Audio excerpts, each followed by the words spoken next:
Welcome to the Recovery to Reality show. My name is Jeremiah Rainville, and we'll do introductions very shortly. This show will go on for about 45 minutes. We'll have time for a Q&A, and the panelists and moderators will introduce themselves. That'll be about 6 minutes.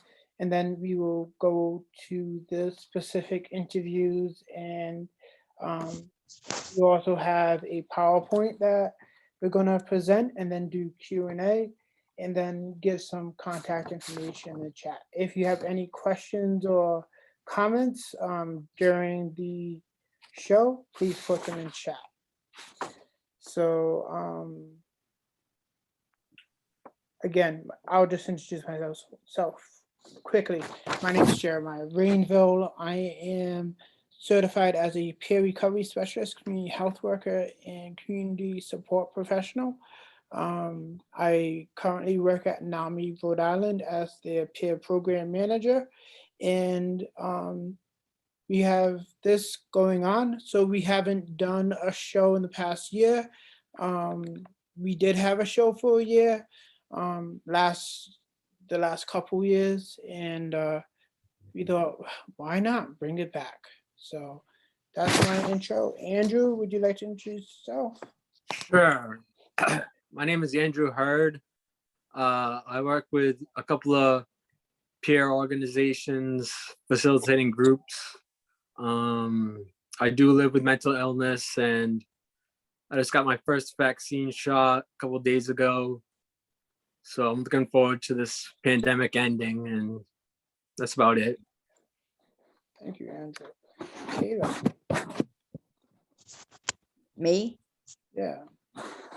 My name is Kayla Rhode. I am a consumer of mental illness, and I also run groups on the Oasis and NAMI for people who suffer from mental illness. And I'm looking forward to talking today.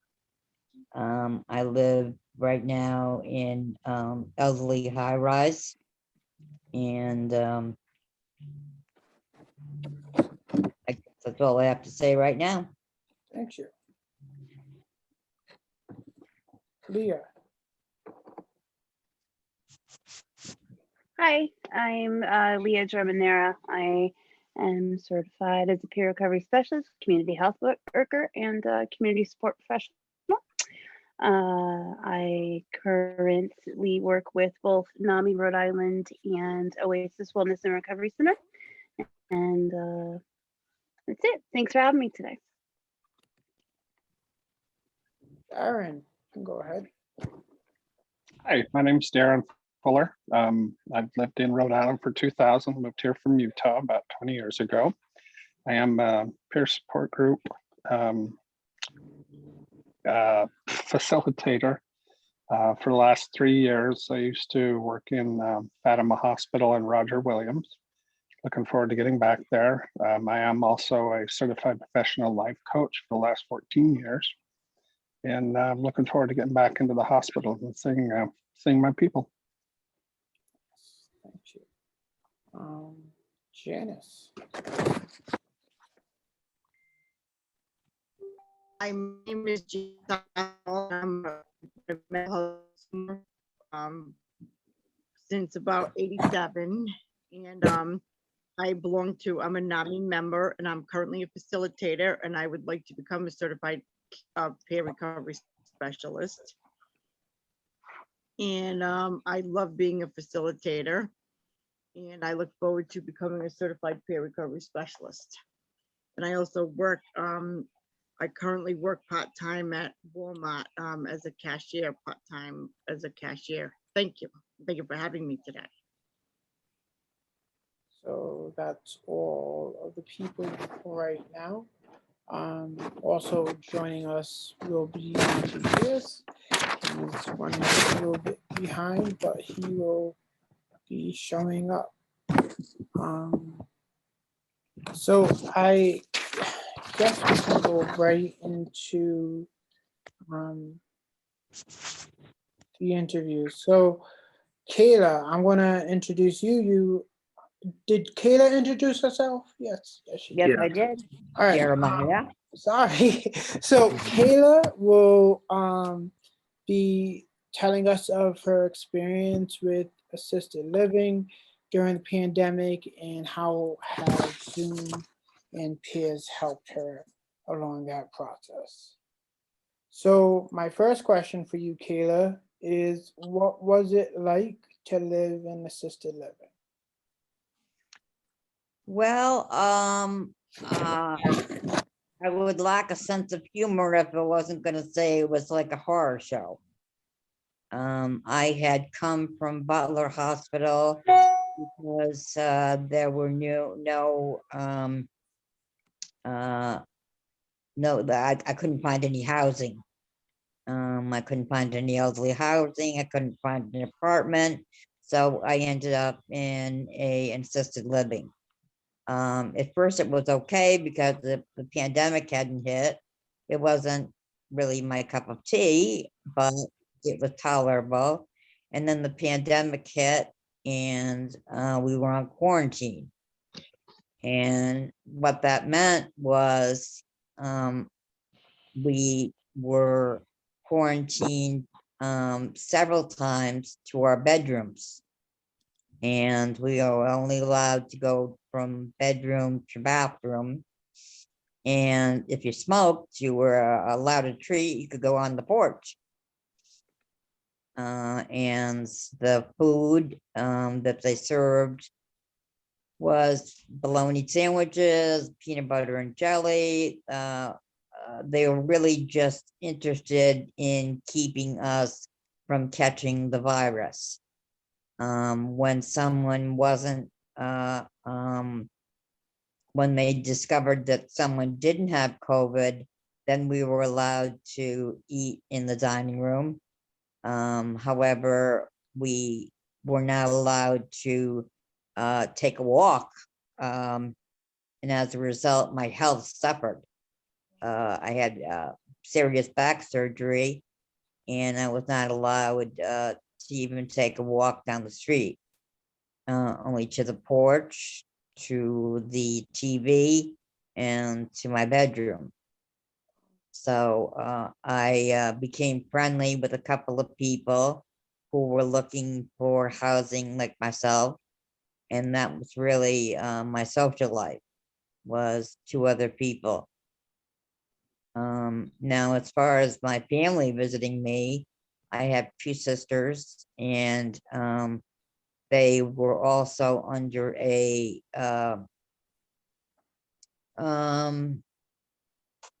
really was hard for them also because they were only allowed to come on the porch, sitting 6 feet away, wearing masks, and they were only allowed to visit 15 minutes a week. So it was just an experience I wouldn't want to repeat. It was actually felt like I knew what my freedom had been taken away by a deadly virus. So, Thanks for that, Kayla. So you talked a lot about like the restrictions that you went through because of living in assisted living. But I know like how were you able to connect to Zoom and attend support groups? How did that happen while you were in assisted living and now? I believe I contacted Charlie, who I knew from the Oasis a long time ago, and asked him what was going on online. My sister showed me how to get Zoom on my cell phone, and then I started going to the Oasis groups and gradually connected with NAMI groups, and then also participated in the training. So that allowed me some outlet, talking to other people that were had mental illness and were also going through the pandemic. So I at least felt some kind of camaraderie. Because most of the people in assisted living that I was living with had dementia, had real limitations, and it was hard to find companionship. So the Oasis groups and the NAMI groups provided that kind of companionship for me. Nice. Did you connect to anyone particular in the assisted living placement, and did you share that that NAMI and Oasis had Zoom groups? I connected with my roommate, Gail, and I got her interested at one point in joining the Oasis groups. But I think her interest in the groups was limited. The other two people I connected with, I don't even remember their names now, to tell you the truth. Francisco and another woman who were also looking for housing. So we would chat together. And that was about it in assisted living. Thanks. So living in assisted living, has this changed your mindset now with living in an apartment, socializing more with others, and being able to kind of be free to go for walks into markets? Has what's this been like your mindset between being in such a restricted placement and to now being Well, I mean, I can't tell people what the difference is. I have my freedom. Well, we still have to wear masks. Excuse me. We still have to wear masks in the building and outside when we're not 6 feet away from each other.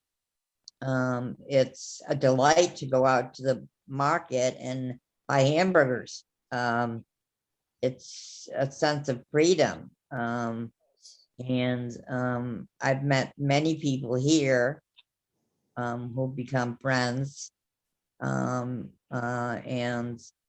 it's a social life that I didn't have in assisted living.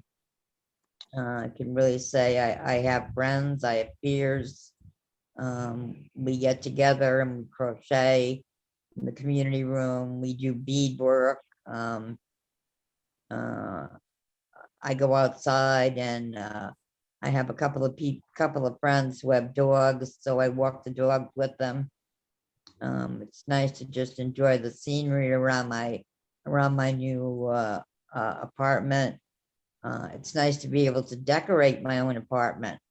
I had money for the first time. In assisted living, people may not realize, but I was living on $50 a month. So, you know, even to get a haircut or to buy shampoo or toothpaste or whatever, your money was very limited. So when I moved into subsidized housing, I felt like a rich woman. I was able to buy a couch, I was able to buy a bed, I was able to buy a bookcase, a vanity for my bedroom. So it's my space. Yeah. And I don't think there's anything in the world that can put a price on that. And, you know, even going outside, these people take very good care of the landscaping. So just to take a walk outside and breathe the fresh air makes you really realize what freedom's all about. Okay, thank you, Kayla. I'm glad that you are now in a better space and better living situation. And I'm glad that the Zoom groups and other support groups have been helpful. Thank you very much, Kayla. And Thank now you. I'll turn it over to Andrew. Go for it. Is Matt here? Yes. Hi, Yes, I Matt. am. Can you please introduce yourself and how you're a peer and volunteer firefighter? My name's Matthew. I am from Charlestown, Rhode Island. Let's see. I became a volunteer firefighter back in like 1992. And just followed along with it ever since. COVID has been a little tough with that. Do like when we get dispatched for fire calls, they tell us whether the house is COVID positive or COVID negative. So that way we know whether we gotta wear our masks entering the building or not. And if it's outside, like I mostly do outside stuff. So outside on a fire hose or something like that, as long as we're 6 feet apart, it's a little bit easier to breathe. Versus going into those dark spaces where you never know if you're going to come out or not. I don't go in burning buildings. I understand that you're fully vaccinated. Is that true? Yes, I am fully vaccinated. I got my first shot the end of December, and my second one was the end of January. So how has peer support helped you during this time? Just basically, I am recently new to NAMI, so that's a good thing because I paid my $5 open door membership fee.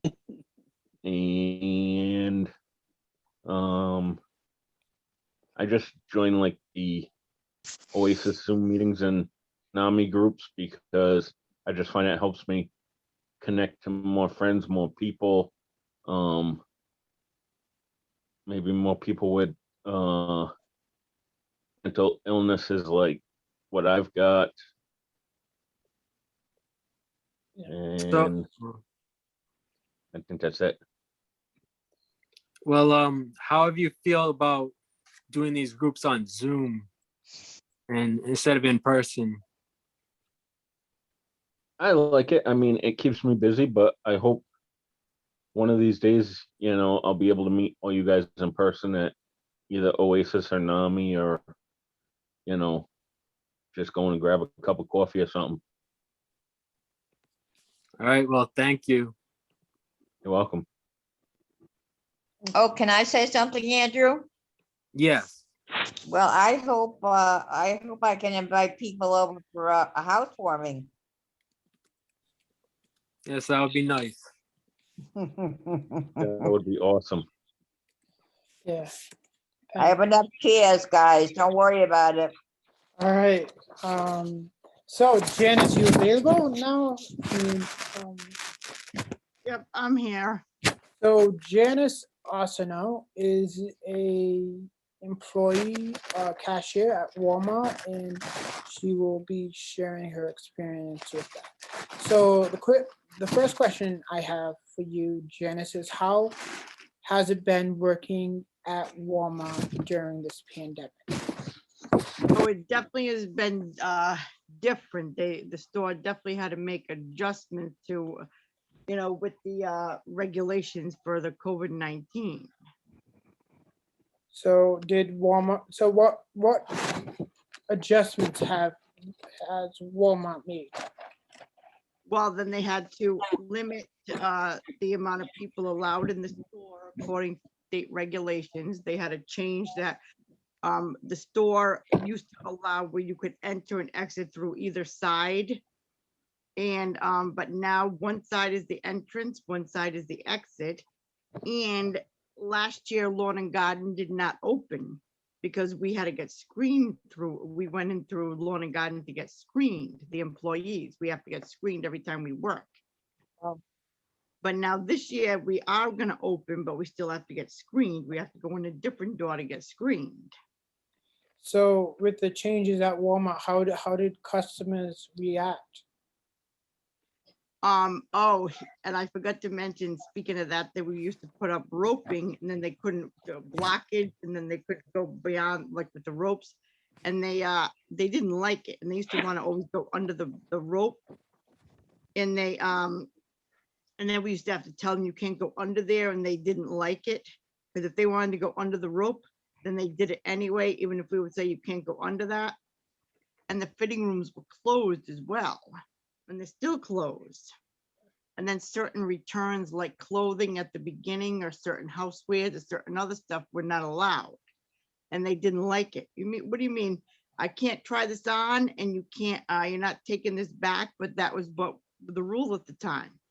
So basically at that time, if you were to buy like a certain article of clothing and then it didn't fit and we didn't take it back at the time, and that people were not happy. A lot of customers weren't happy. Yeah. So they must have also not been happy because I know last year at Walmart and a lot of places there was a coin shortage. Did this cause a lot of complications with customers, or how did that go? Yes, because then the self-checkout had to turn into that cards only at that time. Wow. And the reason for that was because there wasn't enough coins to go around. So we had to change it to that, we had to have the coins for the regular registers. So that's why all the self-checkouts had to turn into cards only. And the customers used to, be very angry, especially the ones that only had cash and wanted to use self-checkout, but then they couldn't, and they had to stand it. Oh, another adjustment we had to make was that for the 4 registers, there's only one line, and there still is. Because we only have 4 regular registers, and there's still only one line for that. And another adjustment they had made at that beginning was that the store closed early, but now it's back to the regular hours. In the first couple months, we closed at 8:30 instead of 10, but we've been back to 10 for it was like what? I think at phase 1, we turned back to 10 o'clock. So you've been working through this whole time of COVID. An interesting question you wanted to answer was, how was the holiday season at Walmart? I know Yeah. even without COVID, it's kind of chaotic. How was it? Yeah. Oh yeah, because things were different because we didn't have usually Walmart has a layaway season. Like in the beginning of September, they opened layaway for the holidays. We didn't have it last year. They canceled layaway, and then you know how Black Friday is a certain way. What they did was they had it 3 times to have Black Friday sales instead of having it all at once. Right. Just So to stagger it so they wouldn't have all the people together. and It still got very busy though during the holiday season. so thank you for sharing that experience with us. Must have been hard. Anything else you'd like to share with us? It definitely is like there's a lot of customers did not have patience with us, and they think that we were doing this, but we were just following what the orders from the governor was. Right. We got to go according to the state guidelines and follow the state guidelines. Right. And that's why we had to make adjustments for the store. So when as restrictions got lifted, then we could loosen them, but we had to just follow what the state guidelines were. And even about mask wearing.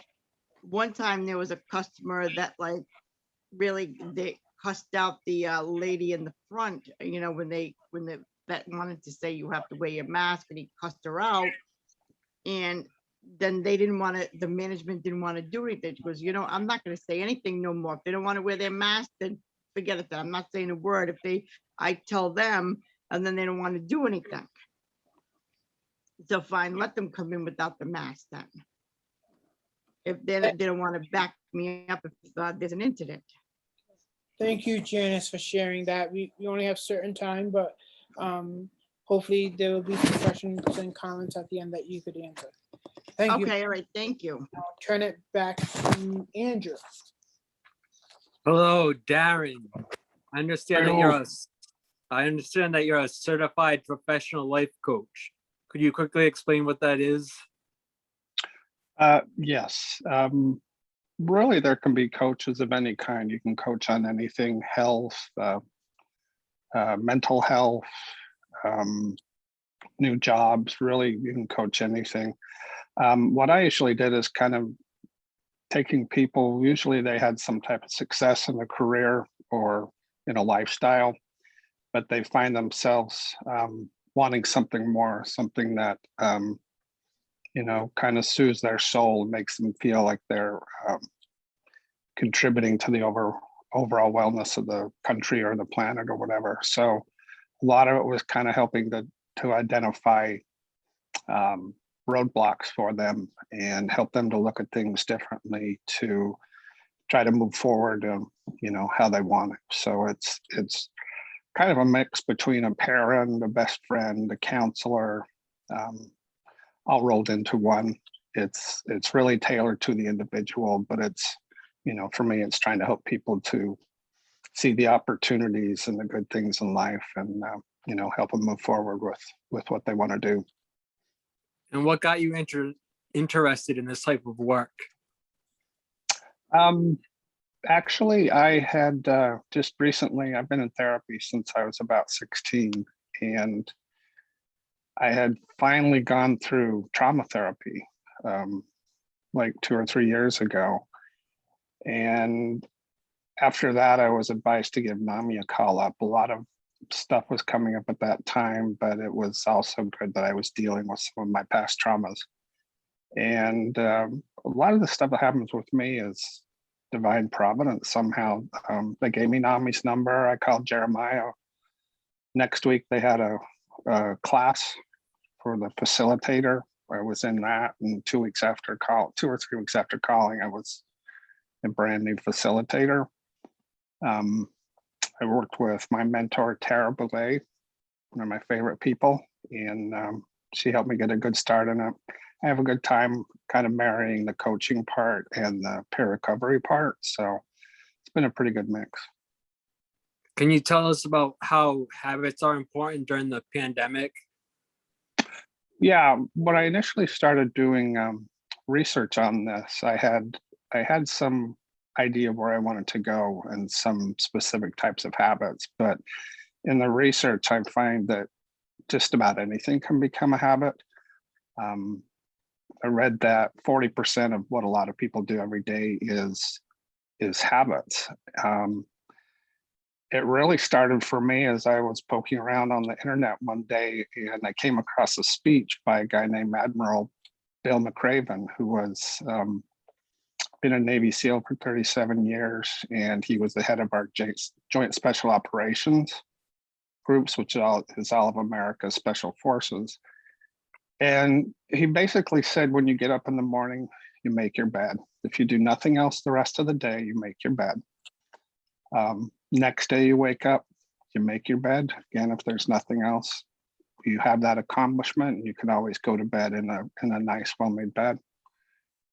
And then as you go on, you pick other things up one at a time until, you're starting to move forward and get things done and accomplish and feel better about yourself. So now I have like 4 or 5 habits that I do every day that have been really helpful to me, because for that time, I'm busy. I know what I need to do. I don't feel anxiety so much about it. And it takes about 4 or 5 hours out of the day. And, it's just worked really, really well for me. Well, how about habits during the time of COVID? Have they changed? Is there anything important that needs to be done?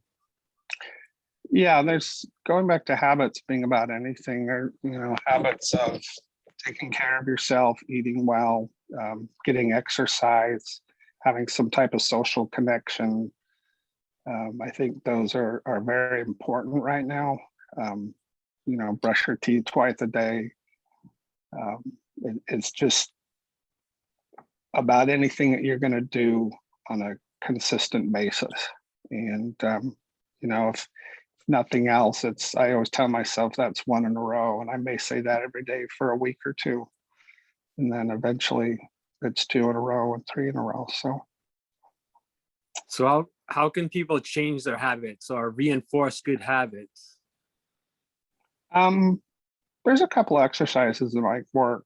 I think one of the big ones is sitting down and kind of writing down what your priorities are, what kind of things you want to do. Read a book, play guitar, whatever, and start with there, and then pick one, every day, every week, whatever you're comfortable with. And as soon as you get comfortable with that, you take something else on. So I think it's consistency. I think it's, making a list of what's important to you and, things that you want to do and accomplish. And in reality, it doesn't matter if some of them are fantastic, things that may never happen, because that gets your imagination going, thinking of things that you would like to manifest. So I think it's just really good to keep your mind engaged instead of, sitting home and waiting for COVID to release.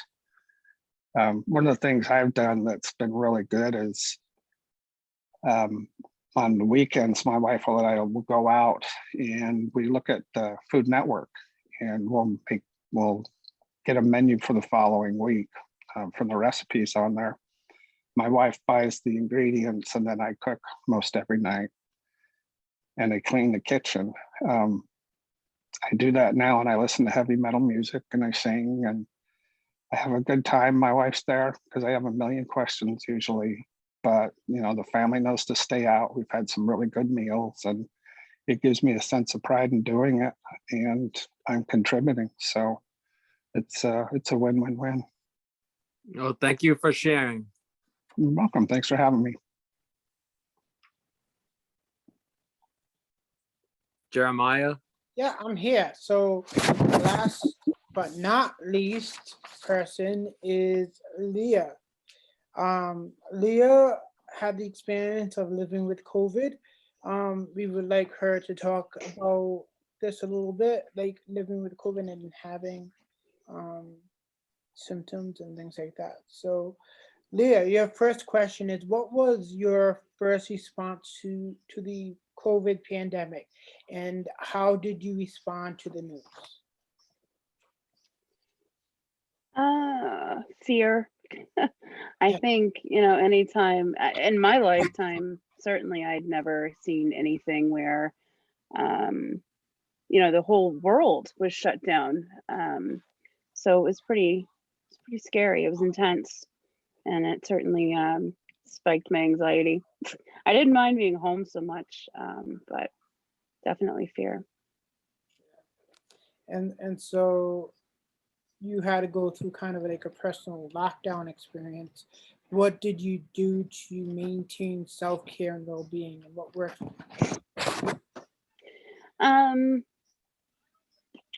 Well, initially I wasn't attending groups. I was working a lot, and that helped. It kept me busy.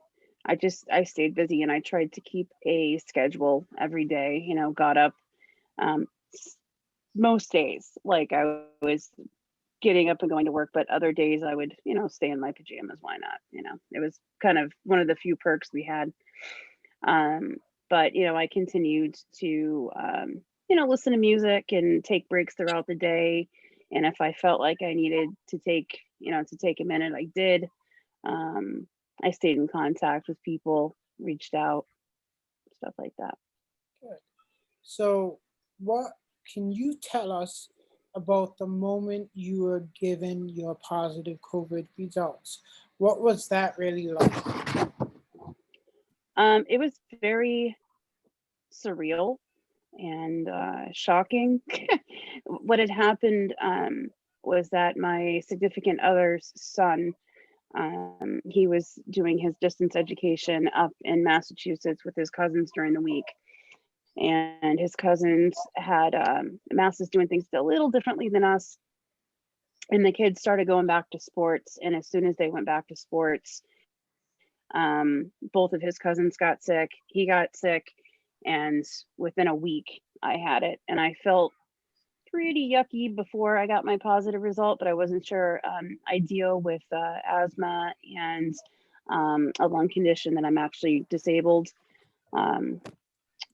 with, for however you want to put it. So My mom also found out on the same day that she was positive, and I think I was more scared for her than I was myself, but she was actually up on her feet before I was. Yeah, it was scary. I didn't know what to expect. You know, you had heard about people passing away, heard about people being hospitalized and things like that. So, yeah. Couple more questions for you. How long did it take to recover, and what was it like to recover from the COVID-19 virus? For myself, it was about 3 to 4 weeks before I started to feel sort of normal. I had to be on oxygen at home. But like I said, I have asthma and I have a lung condition. So that pre-existing or secondary, however you want to put it, condition certainly led to, I think, things being dragged out a little longer for me. But luckily I had access to the oxygen at home, and I stayed in contact with my primary care, my pulmonologist. But it was definitely, it was a fight I went through when I first, I do remember when I first found out, I felt like it was the stages of grief, you know, like it was fear, the anger, and just, you know, I didn't want to accept it, and, you know, all that fun stuff. So, yeah, it wasn't fun. It was exhausting. Um, I was mad, and then I just kind of fell into it and allowed myself to rest. And I'm grateful that I'm okay and that my mom's okay. Her boyfriend actually ended up getting, he was positive too.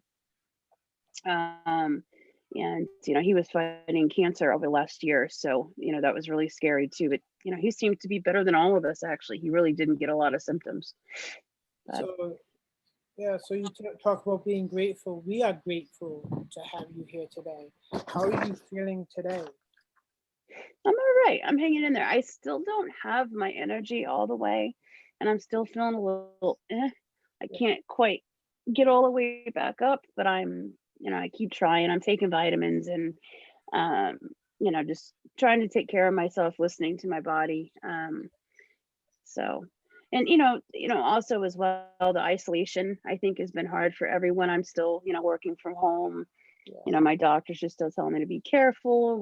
I'm not really being social. I mean, I'm grateful that we've had these groups.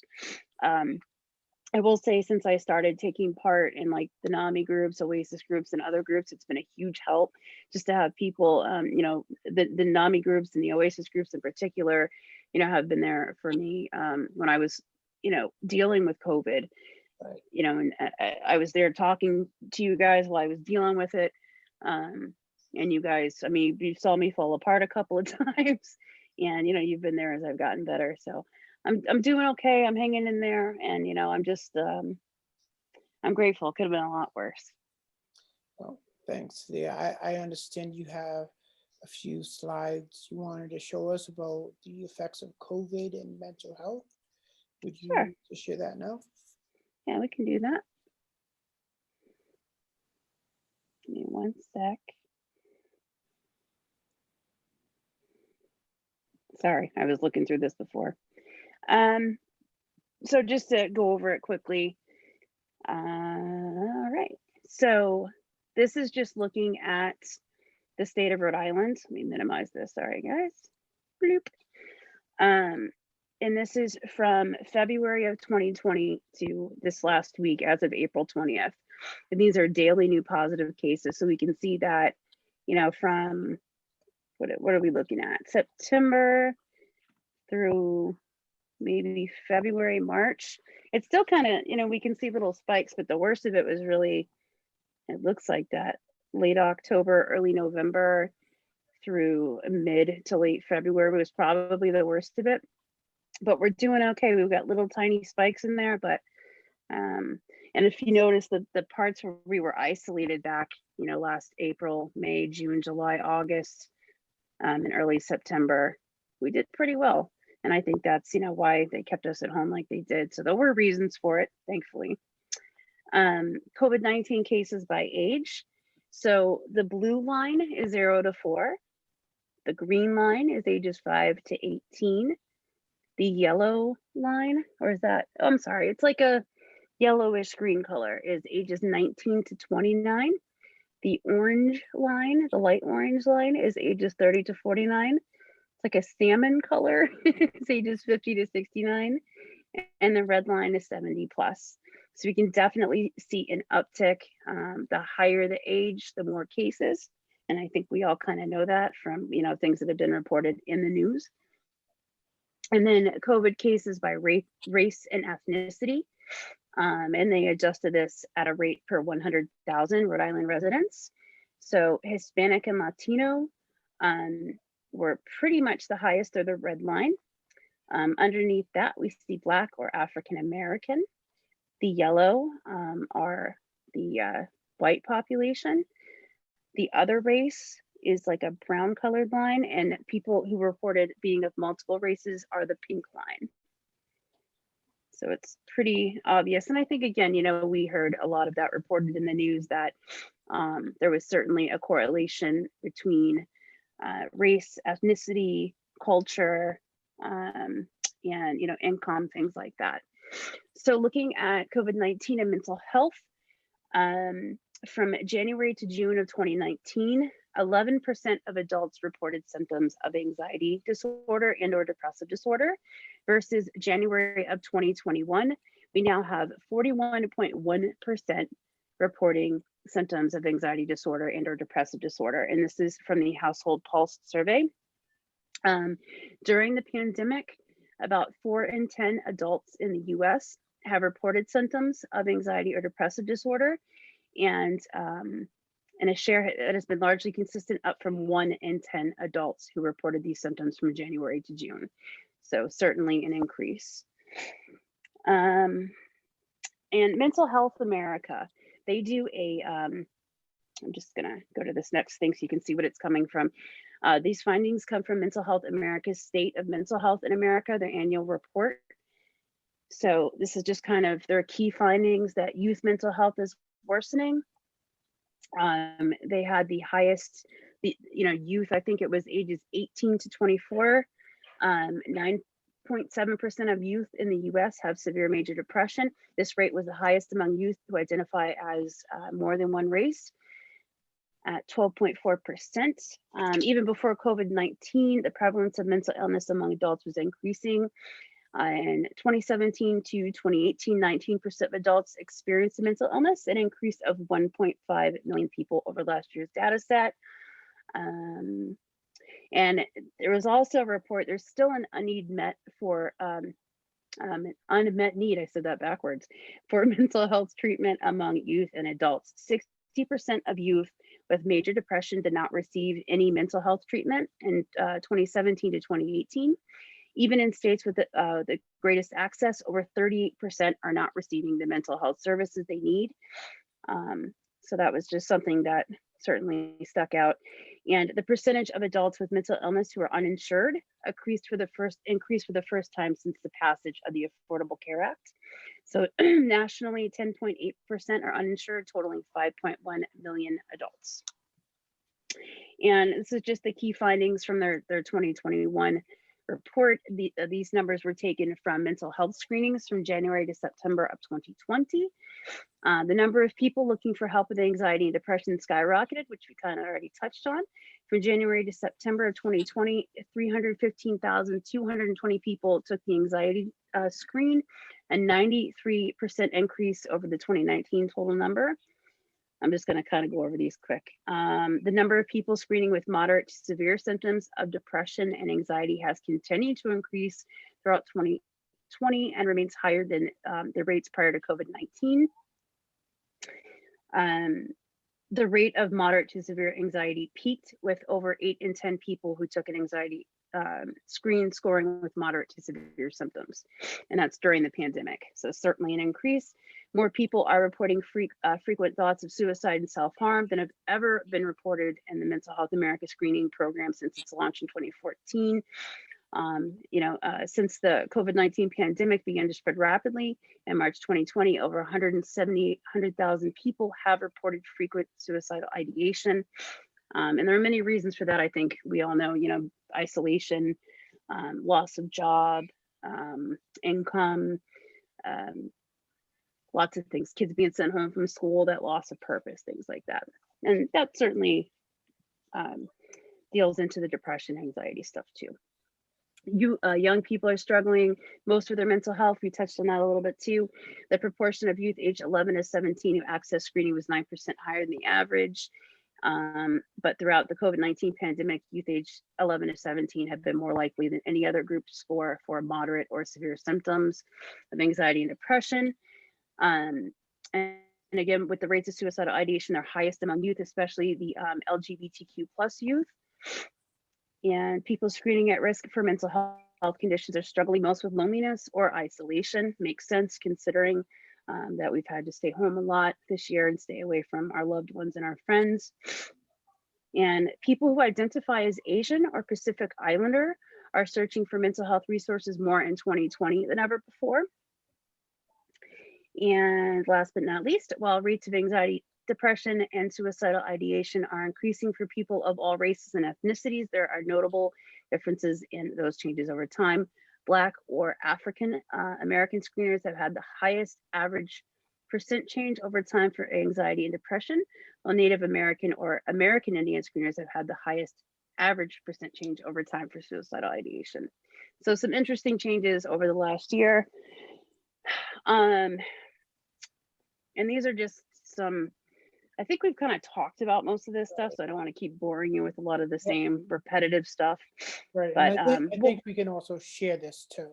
Yeah, I was going to say, we'll put it up on the website if you guys want to look at it. I put all the sources on the bottom. And this is just real quick, I'll go over these two very quickly. And I think that these are pretty simple. I think we can all generally understand why this would happen. Adults experiencing job loss or income insecurity. So since March 13th of 2020, 53.4% have reported symptoms of anxiety if they've had a job loss. And if there was no household job loss, 31.8% reported having no symptoms. And again, that's just, yeah, that's really it. And the last thing I wanted to mention was just that there was a piece that I keep hearing people talking about people getting folks who went in to get their diagnosis for COVID-19.